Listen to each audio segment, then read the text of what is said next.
Welcome back to Talk of the Town. We're joined by one of our partners here, the illustrious Steve Wilmot, RBC Heritage Foundation. So you all have some cool results you guys do with USCB and Clemson research every 5 years?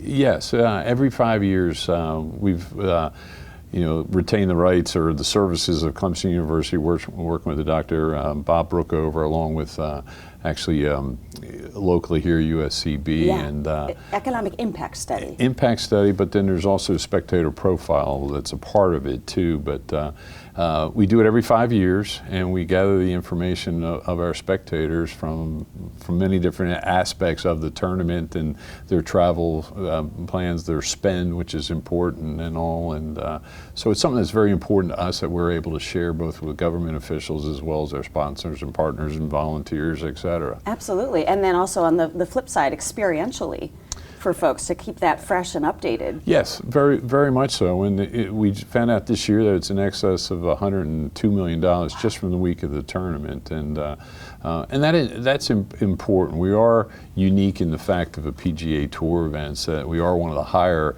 economic impacts of events because it is a destination event. But these people are coming to the tournament. They're traveling, obviously buying gas and doing other things, but they're also staying in our hotels, eating in our restaurants, hiring caterers, playing golf. Yeah. So there's a true snowball effect to the event where what we do is for the bottom line for charity, and we're very proud of that side of the tournament, but there is a huge economic impact that we see that is just not generated the week of the event, but throughout the course of the year. Oh, that's fantastic.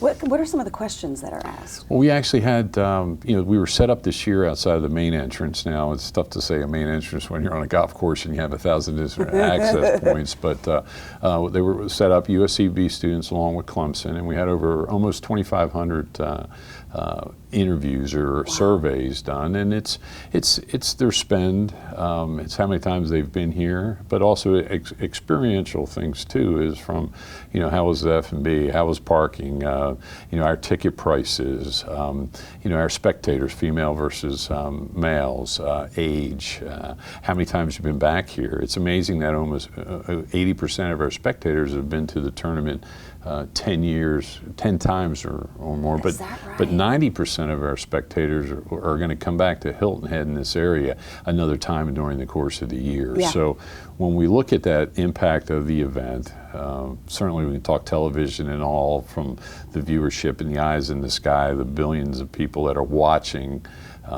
the event, but they're coming down other times a year or two. So the impact of the tournament just doesn't happen the week of the event, right, but truly the week throughout the course of the year. Sure. And some of the data points, what do you think what sort of jumped out at you? As you've been doing this for a long time and you've seen the change. So are there any particular data points that kind of made you go, wow? Well, our crowd's getting a little younger, which is great because we want those people to be here for another 10, 15 years. The female spectator has increased too, but they're also a part of the spend.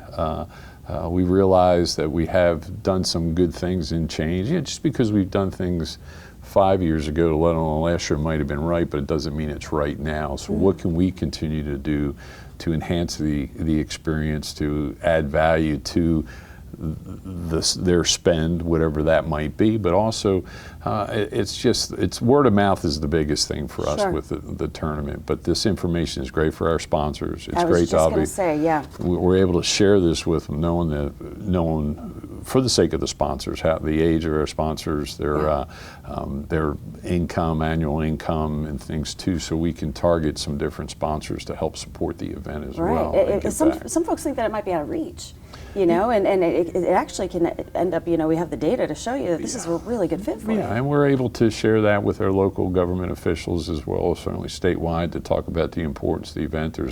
There's over 1,200 employees that are hired just the week of the event too, so from that side there's also tax benefits and things too that go throughout the state. So it is a win-win-win, and that's how we look at it. But we as a foundation are going to truly put an emphasis on us telling the story a little bit more and a little bit better, in the fact that this event is certainly, we know, is important, but it is important to all aspects of this community and things too. And it certainly is. And how can we learn a little bit more about it? Just go to the website? Yeah, the website is the best of things. Certainly you can call and contact our wonderful team that we have in place, and but the rbcheritage.com, and you'll learn more about the Heritage Classic Foundation, how you can support it, but also our other ways of supporting it too, through our charities and through our scholar programs and all too. Great. So Steve Wilmot, it's always so good well, to thank have you you. here. It's a RBC Heritage Foundation, one of our partners, news partners. Good to have you. No, we appreciate all that you do for us in this community. It is truly a great partnership. So. We'll be right back with more Talk of the Town.